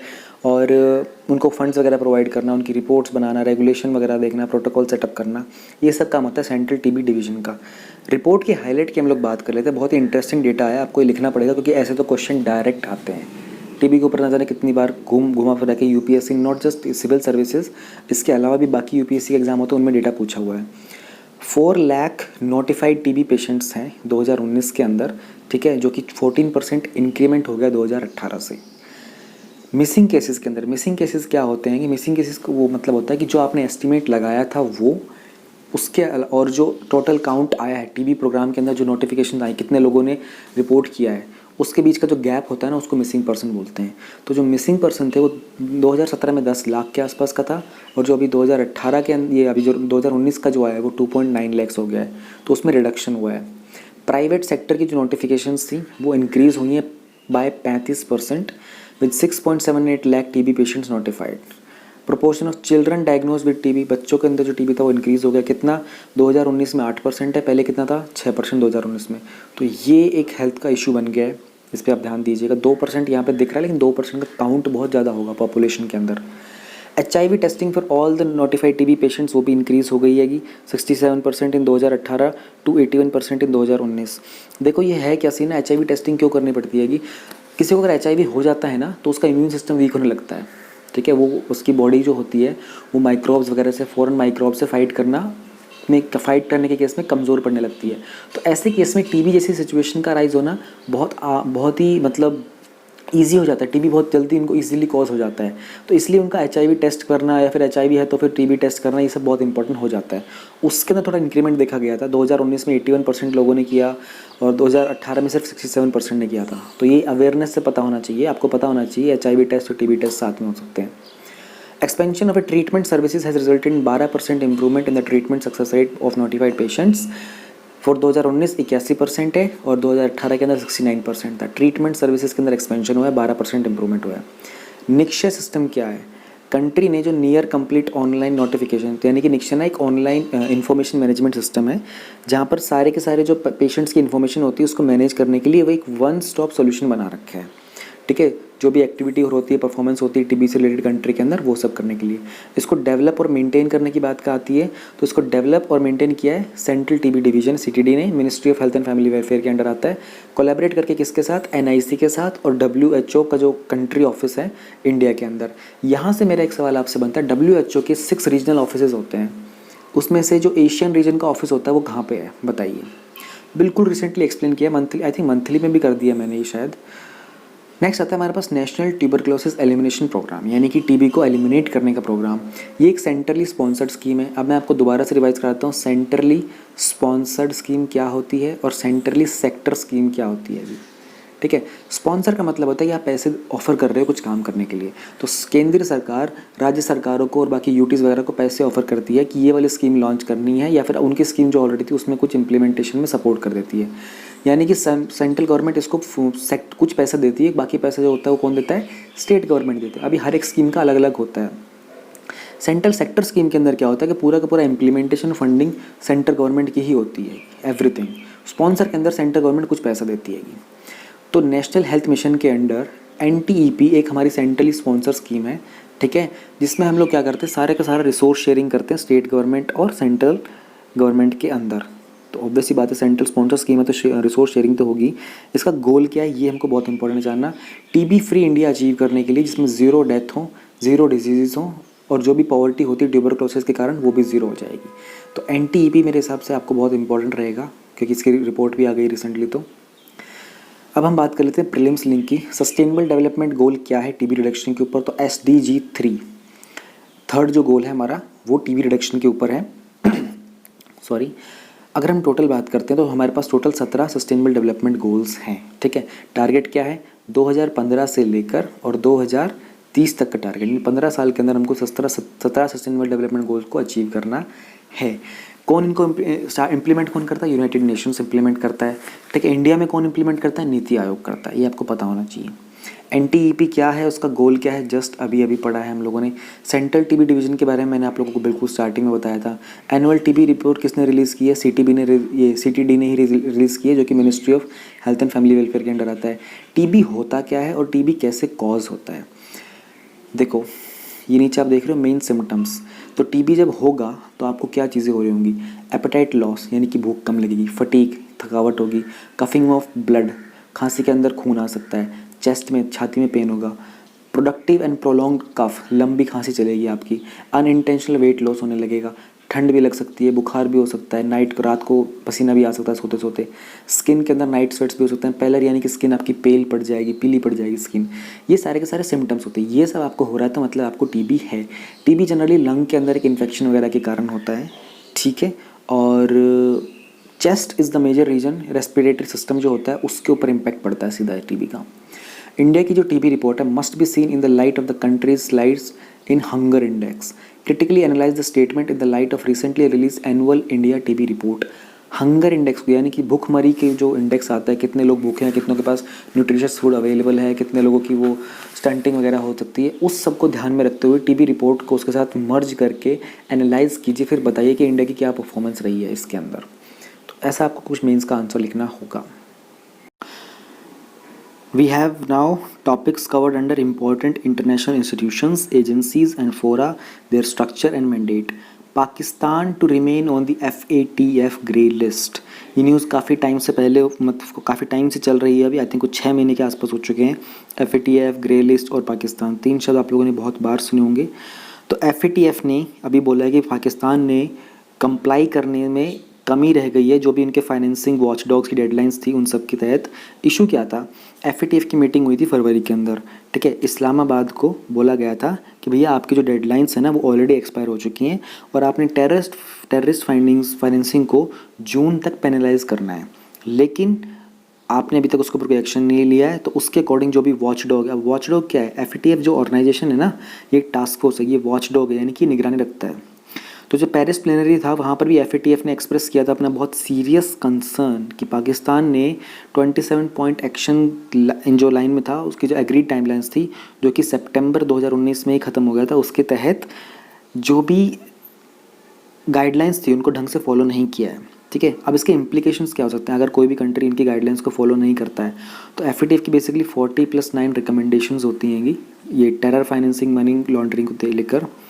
अगर पाकिस्तान कंटिन्यू करता है ग्रे लिस्ट में रहना, तो इस कंट्री के लिए बहुत डिफ़िकल्ट हो जाएगा कि वो फाइनेंशियल सपोर्ट ले सके आईएमएफ, वर्ल्ड बैंक, एडीबी या फिर यूरोपियन यूनियन जैसे से। फर्दर इसकी जो प्रिकेरियस इकोनॉमिक सिचुएशन है, क्योंकि जो ऑलरेडी जो डेंजरस इकोनॉमिक सिचुएशन है इस कंट्री के अंदर, वो और फर्दर डिटेरियोरेट होने लगेगी। ठीक है। और इस तरीके से लगातार लिस्ट पे बने रहने के बाद पूरे चांसेस हो जाते हैं कि ग्लोबल बॉडी उनको ब्लैक लिस्ट में डाल देंगी। अब हम थोड़ा सा जान लेते हैं एफएटीएफ क्या होता है। ये एक इंटर गवर्नमेंटल बॉडी है जो कि 1989 में बनी थी। किसका इनिशिएटिव से? G7 ग्रुप से। G7 ग्रुप के बारे में आपको भी बताऊंगा। इनका जो सेक्रेटेरिएट है, जो ऑफिस है, वो कहाँ पर है? पेरिस के अंदर ही है, जहाँ पर OECD के भी हेडक्वार्टर्स है। OECD होता है organisation for economic cooperation and development. Member countries की बात करते हैं एफएटीएफ के अंदर, तो एफएटीएफ में 39 मेंबर्स होते हैं जो कि रिप्रेजेंट करते हैं मोस्टली जो फाइनेंशियल सेंटर्स है ना वर्ल्ड के, उसके अंदर। इसमें 2 रीजनल ऑर्गेनाइजेशंस भी हैं, जीसीसी और ईसी। एफएटीएफ प्लेनरी जो है वो उसकी डिसीजन मेकिंग बॉडी है एफएटीएफ की, और ये साल में 3 बार मिलती है। ब्लैक लिस्ट और ग्रे लिस्ट के बारे में कर लेते हैं। क्या लिस्ट होती है ये? ब्लैक लिस्ट वो होती हैं जो कंट्रीज़ नॉन कोऑपरेटिव कंट्रीज़ होती हैं और टेरिटरीज़ होती हैं, एनसीसीटीज़, उनको ब्लैक लिस्ट में पुट किया जाता है। ये वो कंट्रीज़ होती हैं जो टेरर फंडिंग को और मनी लॉन्ड्रिंग की एक्टिविटीज़ को अपनी कंट्री में स्टॉप नहीं कर पाती हैं। एफएटीएफ इस लिस्ट को बार बार रेगुलरली रिवाइज करता रहता है, इसमें नई कंट्रीज़ को ऐड करता रहता है और डिलीट करता रहता है। ग्रे लिस्ट की बात करते हैं तो वो कंट्रीज़ जिनको कंसिडर किया जाता है कि वो सेफ़ हैं, ठीक है, for supporting the terror funding and money laundering, उनको मतलब सेफ हेवन, मतलब उनके ऊपर पहली बात तो कुछ शंका है, कुछ ऑलरेडी कर रहे हैं, तो उनको एक वार्निंग की तरह दी जाती हैगी। एक्चुअली वार्निंग का भी अलग सीन होता है, लेकिन इनको ये कंसिडर किया जाता है जो एज ए वॉचडॉग, जो भी इनकी रिपोर्ट बनती है उसमें हो जाता है कि these countries are not able to properly stop. तो ग्रे लिस्ट को आप मान के ही चलो कि एक टाइप की वार्निंग लिस्ट ही होती हैगी। इसमें भी अगर आप लगातार बने रहते हो तो फिर आपकी फंडिंग वगैरह होती है थोड़ी थोड़ी कम होनी स्टार्ट हो जाती हैगी। So it's a signal that you need to take a very strict steps against this money laundering and terror financing. Prelims के जो कुछ क्वेश्चंस इन्होंने पूछे हैं, वो पूछा है कि G7 क्या है, G8 क्या है, G20 क्या है। ठीक है, अभी बता देते हैं आपको। ब्लैक लिस्ट ग्रे लिस्ट हो गया है। Are FATF decision binding on member countries? No, FATF के डिसीजन जो है मेंबर कंट्रीज को बाइंडिंग नहीं होते, लेकिन वर्ल्ड बैंक, आईएमएफ और यूएनएससी वो इन सारे रिकमेंडेशंस को एज अ स्टैंडर्ड प्रोटोकॉल मान के चलते हैं, इंटरनेशनल स्टैंडर्ड। तो इसी के तहत हर कंट्री से कंसिडर करके चलती है कि इनको हमें फॉलो ही करना पड़ेगा। एफएटीएफ को हेड कौन करता है? 1 साल के लिए जो भी मेंबर स्टेट्स होते हैं उनके जो हर मेंबर की स्टेट्स की तरफ से एक इंसान जो है एफएटीएफ का प्रेसिडेंट बनता है। करंटली जो प्रेसिडेंटशिप है वो चाइना के पास है इसकी। सेक्रेटेरिएट कहाँ है? पेरिस के अंदर है। तो एक बार हम लोग देख लेते हैं G7 ग्रुप क्या है, G8 ग्रुप क्या है और G20 ग्रुप क्या है। G7 ग्रुप की हम बात करते हैं तो प्राइम मिनिस्टर जी ने रिसेंटली अटेंड भी किया था G7 का समिट फ्रांस के अंदर। ठीक है, तो जो G7 ग्रुप है ना उसमें कंट्रीज़ के नाम देख लो पहले तो। UK, Canada, France, Germany, Italy, Japan and United states. India G7 का पार्ट नहीं है, बट बिल्कुल रिसेंटली प्रेसिडेंट डोनाल्ड ट्रंप ने ये एक सजेशन रखा था कि G7 ग्रुप में हम लोगों को इंडिया को भी ऐड करने की ज़रूरत है, रशिया को भी ऐड करने की ज़रूरत है और चाइना को भी ऐड करने की ज़रूरत है। उन्होंने अपना एक प्रपोजल रखा था ऐसे, इसको और बड़ा करने की ज़रूरत है। इस ग्रुप के अंदर ये जो कंट्रीज़ है ना, अच्छा EU को रिप्रेजेंट किया जाता है, EU जो होता है वो भी रिप्रेजेंट होता है G7 के अंदर। ये जो कंट्रीज़ हैं वर्ल्ड की 7 मेजर एडवांस इकोनॉमीज़ हैं जो कि रिपोर्ट की जाती हैं IMF के द्वारा। IMF की इसी रिपोर्ट के मुताबिक ये 7 कंट्रीज़ बहुत मेजर इकोनॉमीज़ हैं वर्ल्ड की। फॉर्मरली इसी को G8 बोलते थे जब रशिया इसका पार्ट हुआ करता, लेकिन जब क्रीमियन क्राइसिस हुआ था तो रशिया को इस ग्रुप से बाहर निकाल दिया गया था। ऑलराइट, अभी जो बात चल रही है प्रेसिडेंट डोनाल्ड ट्रंप के द्वारा कि रशिया को इसमें दोबारा ऐड किया जाए, Russia is not interested to be part of this again, but president Donald Trump wants it. Organization का काम क्या होता है? फैसिलिटेट करता है शेयर्ड मैक्रो इकोनॉमिक इनिशिएटिव्स जो भी मेंबर्स के स्टेट्स के होते हैं, जो एक्सचेंज रेट का कोलैप्स होता है 1971 में, उसके रिस्पॉन्स में। G7 का जो समिट है वो एनुअली होता है इकोनॉमिक पॉलिसीज़ को डिस्कस करने के लिए, लेकिन जो G7 के फाइनेंस मिनिस्टर्स होते हैं वो साल में सेमी एनुअली मिलते हैं, कम से कम सेमी एनुअली मतलब साल में 2 बार। For the first time in the last 44 years, पिछले 44 साल में पहली बार gender equality advisory council set up किया जाता है। बहुत इंपॉर्टेंट होता है जेंडर वाले टॉपिक के अंदर आपको G7 के इस काउंसिल का नाम मेंशन करना।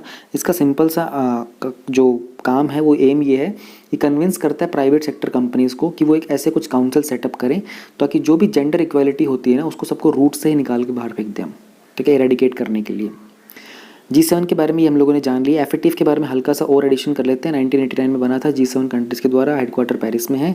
कॉम्बैट करता है मनी लॉन्ड्रिंग और टेररिस्ट फाइनेंसिंग से, इसलिए एक पॉलिसी मेकिंग बॉडी है जो जनरेट करता है बहुत ही नेसेसरी पॉलिटिकल विल, ताकि रेगुलेटरी रिफॉर्म्स लाए जा सकें किस चीज़ के अंदर, मनी लॉन्ड्रिंग में और टेरर फाइनेंसिंग के अंदर। ठीक है, 39 मेंबर स्टेट्स है, उसमें 5 मेंबर जो परमानेंट मेंबर्स है यूएनएससी के, और 2 रीजनल ऑर्गेनाइजेशंस हैं, यूरोपियन कमीशन और गल्फ कॉरपोरेशन कमीशन।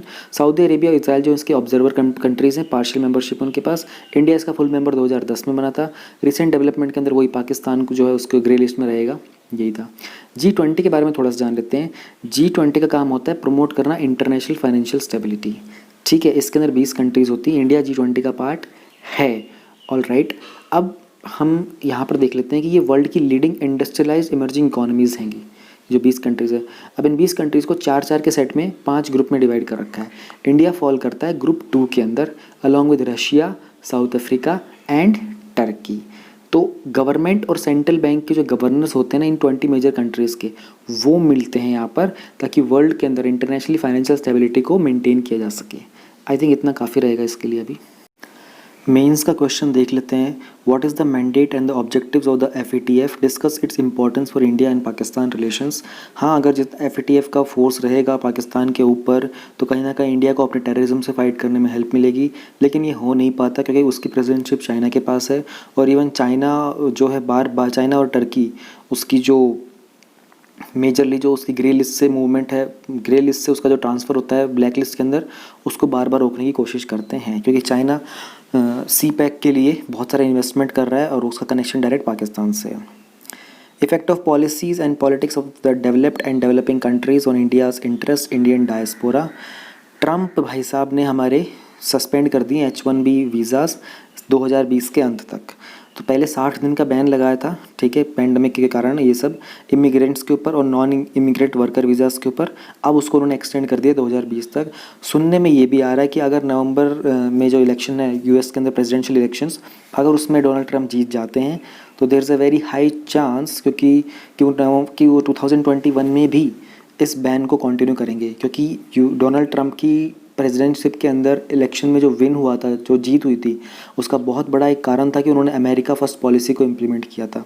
बहुत सारी इंटरनेशनल गवर्नमेंट ऑर्गेनाइजेशन से उन्होंने विड्रॉ कर लिया है, ठीक है, बहुत सारे अपने सोल्जर्स उन्होंने वापस बुला लिए हैं। वो कहना चाह रहे हैं कि अमेरिका को फर्स्ट कंसिडर किया जाए, उसके बाद हम दूसरे देश के चुनेंगे। वो कहते हैं कि हमको हर कंट्री की पॉलिसिंग करने की ज़रूरत नहीं है। इस बैन के कारण जो इमीडिएटली जो प्रोसेसिंग है H1B, H2B, J और L वीज़ा कैटेगरीज़ की, वो सारी की सारी सस्पेंड हो गई हैं। लेकिन जो ऑलरेडी पहले से जो लोग रह रहे थे इन वीज़ा के अंडर, ठीक है, उनको ऊपर कोई खास इम्पैक्ट नहीं पड़ा है, खास का कोई इम्पैक्ट पड़ा ही नहीं है। तो H1B, H2B, L और अदर वर्क वीज़ाज़ जो होते हैं, ये क्या होते हैंगे, ठीक है। देखो, US के अंदर ये वीज़ाज़ प्रोवाइड किए जाते हैं कि ताकि उनकी कंट्री के अंदर जो एक वैक्यूम क्रिएट है ना, स्पेशली IT डिपार्टमेंट के अंदर, एडमिनिस्ट्रेशन के अंदर, वहाँ पर जॉब वगैरह प्रोवाइड करने के लिए। तो दूसरी कंट्रीज़ से जो कंपनीज़ वगैरह होती हैं, वो US के अंदर अपने क्लाइंट साइड के ऊपर काम करने के लिए अपने एम्प्लॉयज़ को भेज देती हैं। तो उनके लिए डिफरेंट कैटेगरीज़ के वीज़ा होते हैं। H1B वीज़ा होता है स्पेशलिटी ऑक्यूपेशन के लिए, स्पेशली इनके पास कोई एजुकेशन की डिग्री होती है, काफ़ी हाई होती है, तो बहुत ही हाई स्किल्ड होते हैं, extremely high skilled. L1 visa होता है कंपनीज़ को ट्रांसफ़र करने के लिए हाईली स्किल्ड वर्कर्स को US में 7 साल के पीरियड के लिए। H2B जो होता है वो फूड और एग्रीकल्चर वर्कर्स के लिए होता है, जो एम्प्लॉयमेंट देखते हैं US में। J1 जो होता है वो स्टूडेंट्स के लिए होता है, जो वर्क स्टडी समर प्रोग्राम्स के लिए जाते हैं। अभी ऑर्डर क्यों इशू किया गया है? अमेरिकन जॉब्स को प्रोटेक्ट करने के लिए, क्योंकि ऐसा पता चला है कि तकरीबन 20 मिलियन के आसपास जॉब लॉस हुआ है US के अंदर सडनली, एकदम से, ये पैंडमिक के दौरान। और तो उन सारे स्पेसेस को फिल करने के लिए प्रेसिडेंट का ये, डोनाल्ड ट्रम्प का ये मानना है कि क्यों ना हम लोग पहले अमेरिकन को ये अपॉर्चुनिटी दें। तो अगर वो वीज़ा सस्पेंड कर देंगे तो बाहर वाले लोग इंडिया वहाँ से आ नहीं पाएंगे, और इसी कारण उनको अपने लोगों को जॉब देने का मौका मिल जाएगा। ये इंडियन IT कंपनीज़ को कैसे इम्पैक्ट करता है? इंडियन IT कंपनी जो बिगेस्ट बेनिफिशरीज़ हैं US के H1B वीज़ा के रेजिम के, और 1990 से बहुत बड़ा लायन शेयर, यानी कि बहुत बड़ा हिस्सा जो है वो इशू किया रहता था वीज़ा का इंडियंस को। इंडियंस ने अप्लाई किया हुआ था एज मैनी एज 1.84 लाख लोगों ने, जो कि 67% बनता है टोटल H1B वीज़ा का, March 21 तक के लिए। वो सारे के सारे अब सस्पेंड हो गए हैं। ये जो एग्जीक्यूटिव ऑर्डर है, had also been sweeping changes to H1B work visa norms. उसके कुछ नॉर्म्स में भी चेंज किए हैं। नए नॉर्म्स के अंदर फेवर किए जाएंगे हाईली स्किल्ड वर्कर्स, ठीक है, जिनको हाई पे वेजेस दिए जाते हैं, और इसके कारण क्या होगा, एक सिग्निफिकेंट इम्पैक्ट होगा जो मार्जिन वर्कर्स होते हैं इंडियन आईटी कंपनीज़ के, उनके ऊपर, स्पेशली जो लो कॉस्ट एम्प्लॉयज़ होते हैं। तो इस मूव का बहुत सारा क्रिटिसिज्म भी किया जा रहा है, बहुत सारा कंसर्न भी रेज़ किया गया है। ये जो ऑर्डर इशू किया है डोनाल्ड ट्रंप ने, इसके अंदर जो टेक इंडस्ट्रीज़ हैं और स्पेशली जो वहाँ के ऑपोजिशन के पॉलिटिशियंस हैं, उन्होंने ये कहा कि इस कारण आप यूएस की इकोनॉमी को डैमेज कर रहे हो। क्रिटिक्स का ये बोलना है कि इस तरह के ऑर्डर का जो पोटेंशियल है ना, वो परमानेंट डैमेज करेगा यूएस की रेपुटेशन को और जो हम बेस्ट और ब्राइटेस्ट को अट्रैक्ट करते थे उसको। बैन ऑन इशूइंग वीज़ा, इसके कारण एम्प्लॉयर्स को हार्म होगा, फैमिलीज़ को, यूनिवर्सिटीज़ को, हॉस्पिटल्स को, कम्युनिटीज़ को, और जो अमेरिका की जो इकोनॉमिक रिकवरी है उसमें भी डिले होगा। यार इकोनॉमिक रिकवरी से मेरा एक सवाल बनता है आपसे यहाँ से। रिसेंटली जो हमारे इकोनॉमिक एडवाइज़र हैं, चीफ इकोनॉमिक एडवाइज़र, उन्होंने एक कमेंट किया बड़ा अच्छा कि इंडिया की रिकवरी जो होगी ना, इकोनॉमिक रिकवरी, उसका शेप बताया उन्होंने। इंडिया की इकोनॉमिक कौन से शेप से रिकवर करेगी, और शेप के बारे में हम लोग पहले ही बात कर चुके हैं, इकोनॉमिक रिकवरी की शेप्स जो होती हैं, तो वो आप मुझे बताइए। बिल्कुल रिसेंट न्यूज़ है, एकदम 1-2 दिन पहले की बात है ये। तो without highly skilled immigrants industry जो है वो स्लो डाउन हो जाएगी, ठीक है ना। जो टाइमलाइन थी ट्रीटमेंट की, क्योर की, कोविड-19 की, वो भी थोड़ी सी स्लो डाउन हो जाएगी। आगे चलते हैं हम लोग। इकोनॉमीज ऑफ एनिमल रेयरिंग में animal husbandry infrastructure development fund launched. जिस तरीके से हम लोगों ने ऊपर मुद्रा योजना के ऊपर बात की थी, उसी तरीके से एक डिफरेंट टाइप का भी एक फंड जो कि एनिमल हस्बेंड्री को ध्यान में रखते हुए बनाया गया है। इसे कैबिनेट ने अप्रूवल दे दिया है और ये भी आत्मनिर्भर भारत अभियान के स्टिमुलस पैकेज के अंडर ही आता है। इस फंड का साइज होगा 15,000 करोड़। यहाँ पर जो इन्वेस्टमेंट की जाएगी डेयरी, मीट प्रोसेसिंग और एनिमल फीड प्लांट्स के अंदर की जाएगी, ठीक है। एलिजिबिलिटी, फंडिंग और इम्प्लीमेंटेशन की बात करते हैं। हु इज़ एलिजिबल के अंदर आता है farmer producer organization, MSME, section 8 companies, private companies. 10% margin इनका होगा। रेस्ट जो फंड होगा 90% वो जाएगा शेड्यूल बैंक की तरफ से। गवर्नमेंट ऑफ इंडिया इसमें 3% का इंटरेस्ट सबवेंशन प्रोवाइड करेगी। बहुत खूबसूरत चीज़ है। ऊपर वाली के मुद्रा योजना में हम लोगों ने क्या देखा था, 2% का इंटरेस्ट सबवेंशन, यानी कि ब्याज के अंदर आपको जितना ब्याज देना होगा लोन लेने के बाद, उसमें 2% ब्याज में जो छूट मिलेगी वो सरकार पे करेगी। इस वाले के अंदर ये जो एनिमल हस्बेंड्री वाला, इसमें जो आप लोन लोगे उसमें 3% का जो ब्याज होगा उसके अंदर छूट मिलेगी। 2 साल का मॉरेटोरियम पीरियड होगा रिपेमेंट का लोन के लिए, जिसमें 6 साल का जो पीरियड होगा रिपेमेंट का वो उसके बाद का होगा। Credit guarantee fund, credit guarantee fund मैंने आपको समझा दिया ना, यानी कि जो भी आप लोन लोगे उसके रिटर्न की गारंटी होती है। जहाँ पर क्रेडिट गारंटी आ जाती है वहाँ पर बात आ जाती है कि कोलेटरल फ्री होगा, कुछ गिरवी रखने की ज़रूरत नहीं है। ये क्रेडिट गारंटी का जो फंड है वो 750 करोड़ का है, ठीक है। अच्छा, इसकी टोटल फंड की कितना बताया था मैंने, 15,000 करोड़, हाँ ठीक है। और क्रेडिट गारंटी जो है वो 750 करोड़ का है। इसको मैनेज कौन करेगा, नाबार्ड मैनेज करेगा। नाबार्ड के बारे में हम लोग अभी बिल्कुल जानेंगे। गारंटी कवरेज कितना होगा, जो भी इस लोन को लेगा उसका 25% जो क्रेडिट की फैसिलिटी होगी बोरोवर की, वो गारंटी रखी जाएगी।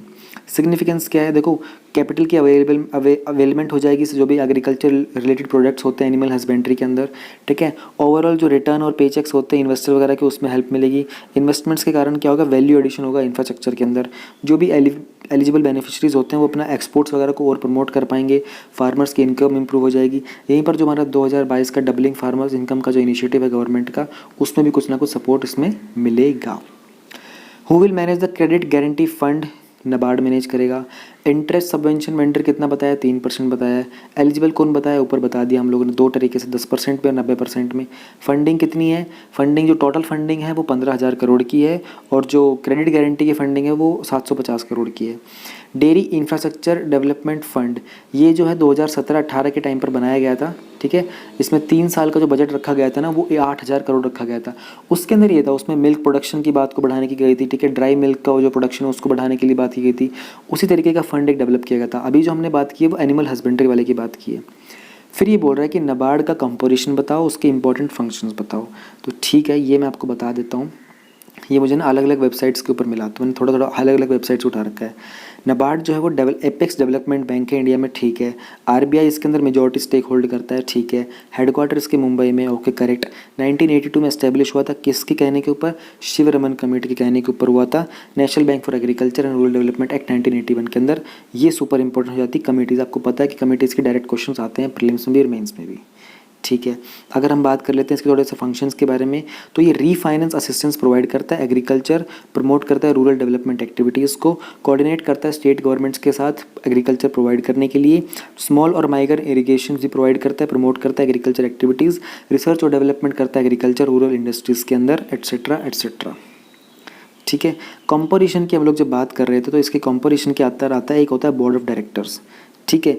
जो बोर्ड ऑफ डायरेक्टर्स होगा उसको अपॉइंट करती है गवर्नमेंट ऑफ इंडिया, किसके साथ बात करके, किसके अंडर, मतलब किस कॉन्सोनेंस, मतलब किसके तहत, नाबार्ड एक्ट के तहत। चेयरपर्सन होते हैं, 3 डायरेक्टर होते हैं। वो किस चीज़ में एक्सपर्ट होने चाहिए, या तो रूरल इकोनॉमी में, या रूरल डेवलपमेंट में, विलेज कॉटेज इंडस्ट्री में, स्मॉल स्केल इंडस्ट्रीज़ में, या फिर इन सब के अंदर किसी भी एक के अंदर। फिर होते हैं हमारे 3 director out of the directors of reserve bank से, 3 डायरेक्टर होते हैं हमारे सेंट्रल बैंक से, 4 डायरेक्टर होते हैं हमारे ऑफिशियल्स ऑफ द स्टेट से। इस तरह के जो डायरेक्टर सेलेक्ट किए जाते हैं ये प्रिस्क्राइब मैनर्स में, ये शेयर होल्डर्स होते हैं other than reserve bank. Basically इतना लंबा जब कॉम्पोजिशन हो जाता है तो इसके आने के चांसेस कम पड़ते हैं। पर मैं एक बात कहूँगा, आप एक बार प्रीलिम्स में जाके चेक करना कितने टाइप के कॉम्पोजिशन के क्वेश्चन आते हैं, और क्या नाबार्ड के कॉम्पोजिशन के ऊपर कभी कोई प्रीलिम्स में पहले क्वेश्चन आ चुका है। ओके, तो हम लोग अगर इसका मेंस का क्वेश्चन अगर देख लेते हैं, इसका मेंस का क्वेश्चन में क्या है। मेंस का क्वेश्चन में यही पूछ रहा है कि discuss the features and the significance of AHIDF। AHIDF क्या है, AHIDF हमारा यही है, animal husbandry infrastructure development fund. ये वही आत्मनिर्भर भारत कैंपेन के अंदर ही है। मैंने कहा था कि अभी बहुत आएंगे न्यूज़ में, अभी आगे फ्यूचर में भी काफ़ी आएंगे। आगे हम बात करते हैं topics covered under science and technology developments and their applications and effects in everyday life achievements of Indians in science and technology, indigenization of technology and developing new technology में। टॉपिक है हमारा Indian national space promotion and authorisation centre. ठीक है, ये और भी दे देते हैं, ये प्रोवाइड करेगा प्राइवेट प्लेयर्स को कि वो इंडियन स्पेस इंफ्रास्ट्रक्चर यूज़ कर सके। ये भी हमारा आत्मनिर्भर जो भारत अभियान है उसी के तहत बनाया गया था कि जो प्राइवेट सेक्टर के जो फर्म्स हैं उनको हम लोग इसरो की साइट्स को यूज़ करने का अपॉर्चुनिटी देंगे, ताकि वो अपनी टेक्नोलॉजी को फर्दर डेवलप कर सके और फ्यूचर में हम लोग प्राइवेट सेक्टर को ज़्यादा अपॉर्चुनिटीज़ और स्पेस सेक्टर की परमिशन दे सकें। इसरो इसका बेसिक बॉडी रहेगी जो डिसाइड करेगी कि which missions will be undertaken under this body, but this new body will help fill the gaps. Basically तो इसरो इसको कमांड करेगा, लेकिन उसके अंडर INSPAC पूरा का पूरा नाम है क्या, ये जो बॉडी होगी ना ये सारे के सारे गैप्स फिल करेगी। इसी के साथ जो प्राइवेट कंपनीज़ हैं उनको एक लेवल प्लेइंग फील्ड मिल जाएगा सैटेलाइट लॉन्च करने के लिए, स्पेस बेस्ड सर्विसेज के लिए। क्योंकि अभी देखने में रिसेंटली मिला था कि US जो है ना उसने प्राइवेट सेक्टर को फुल एंट्री दे दी है। अभी स्पेसएक्स ने, आप लोगों ने देखा होगा, जो उनका क्रू डेमो 2 विजन जो प्रोसेस था उसका लास्ट टेस्टिंग उन्होंने की थी। 2 क्रू मेंबर्स को उन्होंने आफ्टर 1982 अभी उन्होंने स्पेस में भेजा था। तो क्रू की टेस्टिंग प्राइवेट सेक्टर ने कर ली है। उनका फैल्कन 9 रॉकेट वगैरह वो बहुत टाइम से टेस्ट कर रहे हैं। इवन जो वर्जिन जो वहाँ ऑर्गेनाइज कंपनी है वो भी बना रही है। इवन ब्लू ओरिजिन जो इसका अमेजोन का, ये भी प्राइवेट सेक्टर स्पेस के लिए एंटर कर रहा है। तो इंडिया ने भी सोचा कि अभी बहुत सही मौका है। ऑल्दो मैं अपना पर्सनल ओपिनियन यहाँ देना चाहूँगा कि ये इस तरह की जो स्कीम्स होती है ना, इस तरह की जो मतलब ये आपने रिलीफ पैकेज के अंदर निकाला था, ये पैंडमिक के रिलीफ पैकेज के अंदर, ये रिलीफ पैकेज नहीं है, ये इमीडिएट आपको राहत नहीं पहुंचाएगा। ये वो चीज़ है जो आपको बजट में डिस्कस करने की चीज़ होती है। So this is my personal opinion, लेकिन गवर्नमेंट ने ऐसा मौका दिया तो बहुत अच्छी बात है, फ़ायदा ही होगा हम लोगों को। फ्यूचर में जो प्रोजेक्ट्स होंगे प्लानिटरी एक्सप्लोरेशन के, आउटर स्पेस ट्रैवल के, ये सारे के सारे प्राइवेट सेक्टर के लिए ओपन हो जाएंगे। सिग्निफिकेंस एंड एक्सपेक्टेड आउटकम्स क्या क्या हैं। इंडिया कुछ कंट्रीज़ में से जिनके पास बहुत एडवांस कैपेबिलिटीज़ हैं स्पेस सेक्टर को एक्सप्लोर करने की। इंडिया पहला कंट्री बना था जो अपने फर्स्ट ही अटैम्प्ट के अंदर मार्स का ऑर्बिटर सेटअप करने में कामयाब हुआ था। इंडिया भी गगनयान भी प्लान कर रहा है, चंद्रयान फ्यूचर के लिए प्लान कर रहा है, बाकी बहुत कुछ प्लान किया जा रहा है। तो इस तरह के रिफॉर्म्स लाने के बाद हम लोगों को नई एनर्जी मिलेगी, नया डायनेमिज्म, नया उत्साह आएगा। ठीक है, कंट्री को जो नेक्स्ट स्टेज स्पेस एक्टिविटीज़ के लिए जो लीप फ्रॉग जो गैप हम लोगों ने क्रिएट कर दिया उसको कवर करने में हेल्प मिलेगी। This will not only result in the accelerated growth of this sector but enable Indian industry को कि वो इंपॉर्टेंट प्लेयर्स जो भी है ना ग्लोबल स्पेस इकोनॉमी के, उसकी तहत अपना प्रेजेंस मेंटेन कर पाए। इसी के साथ एक अपॉर्चुनिटी मिलेगी लार्ज स्केल एम्प्लॉयमेंट की टेक्नोलॉजी सेक्टर के अंदर, और इंडिया बन जाएगा धीरे धीरे करके ग्लोबल टेक्नोलॉजी का पावर हाउस।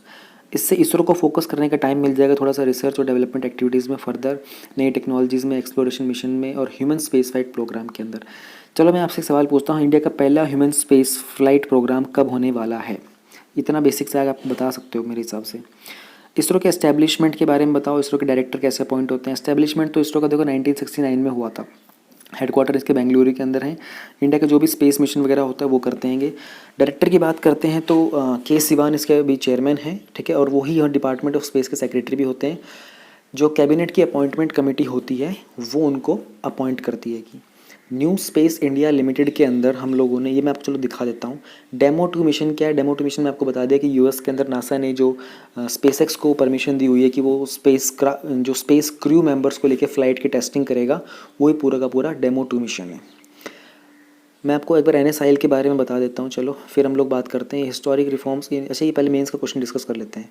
एक नोट लिखना है, हिस्टोरिक रिफॉर्म्स क्या क्या इनिशिएट किए गए स्पेस सेक्टर में गवर्नमेंट ऑफ इंडिया के द्वारा। तो यानी कि 1961 से स्टार्ट कर दो, ठीक है। और पहला हमारा आर्यभट्ट, हमारा जो पहली सैटेलाइट थी जिसको सोवियत यूनियन ने लॉन्च किया था। प्लस में विक्रम साराभाई कौन थे, ठीक है।